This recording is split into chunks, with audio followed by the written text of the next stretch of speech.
Indian മുസ്ലിങ്ങളുടെ വംശഹത്യയുടെ ആസന്നമായ അപകടത്തെക്കുറിച്ച് മുന്നറിയിപ്പ് നൽകി അന്താരാഷ്ട്ര വിദഗ്ധർ. അമേരിക്കയിലെ വാഷിംഗ്ടൺ DC-യിൽ നടന്ന വംശഹത്യയെക്കുറിച്ചുള്ള ചർച്ചയിലാണ് അന്താരാഷ്ട്ര വിദഗ്ധർ ഇത്തരത്തിലൊരു മുന്നറിയിപ്പ് നൽകിയത്. വംശഹത്യയുടെയും ഇന്ത്യയുടെ മുസ്ലിങ്ങളുടെയും 10 ഘട്ടങ്ങൾ എന്ന പാനൽ ചർച്ചയിലാണ് നിലവിലെ ഇന്ത്യൻ ഭരണകൂടത്തിന്റെ കീഴിലുള്ള മുസ്ലിങ്ങളുടെ വംശഹത്യ അപകടത്തെക്കുറിച്ച് വിദഗ്ധർ മുന്നറിയിപ്പ് നൽകിയത്. ഇന്ത്യയിലെ നിലവിലെ സ്ഥിതിഗതികൾ ഭയാനകരമാണെന്നും ഒളിഞ്ഞിരിക്കുന്ന ഈ അപകടത്തെ ഉണർത്താൻ അന്താരാഷ്ട്ര സമൂഹം ഒന്നിക്കണമെന്നും വിദഗ്ധർ അഭിപ്രായപ്പെട്ടു. വംശഹത്യക്കുള്ള തയ്യാറെടുപ്പ് തീർച്ചയായും ഇന്ത്യയിൽ നടക്കുന്നു.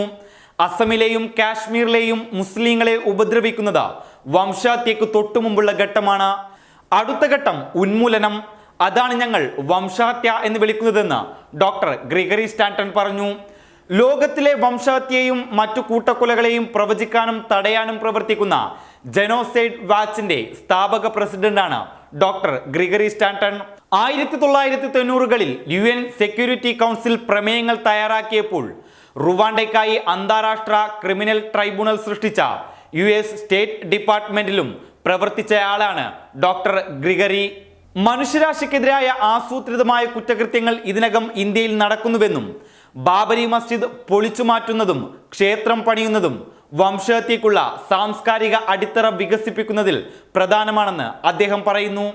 ദില്ലി കലാപ കേസുകളിൽ നൂറുകണക്കിന് മുസ്ലിങ്ങളെ അറസ്റ്റ് ചെയ്തതുമെല്ലാം വംശഹത്യയുടെ ഘട്ടമാണെന്നും അദ്ദേഹം കൂട്ടിച്ചേർത്തു. മുസ്ലിങ്ങൾക്കെതിരായ ആക്രമണങ്ങളിലൂടെ അവരുടെ സാമൂഹിക സാമ്പത്തിക അവസ്ഥയെ ദുർബലമാക്കുക എന്നതും വംശഹത്യ കൊണ്ട് ലക്ഷ്യമിടുന്നുണ്ടെന്നും ചർച്ചയിൽ പങ്കെടുത്ത ഇന്ത്യയിലെ അറിയപ്പെടുന്ന മനുഷ്യാവകാശ സംരക്ഷകയായ ടീസ സെറ്റൽവാഡ് പറയുന്നു. ഇന്ത്യൻ മുസ്ലിങ്ങൾക്കിടയിൽ നിരന്തരമായ ഭയം, അരക്ഷിതാവസ്ഥ എന്നിവ വംശഹത്യയുടെ സാഹചര്യങ്ങൾ കെട്ടിപ്പടുക്കുന്നതിന് യോജിക്കുന്ന ഒന്നാണെന്ന് ടീസ സെറ്റൽവാഡ് പറയുന്നു. മുഖ്യമന്ത്രി യോഗി ആദിത്യനാഥ് മുസ്ലിങ്ങളുടെ അറിയപ്പെടുന്ന ശത്രുവാണ്. നിയമവിരുദ്ധമായ അറസ്റ്റുകളിലേക്കും വ്യാജ ഫ്രെയിമുകളിലേക്കും ഏറ്റുമുട്ടലിലൂടെ മുസ്ലിം സമുദായത്തെ ആസൂത്രിതമായി ലക്ഷ്യമിടുന്നതിന്റെ പ്രധാന ശില്പിയാണ്.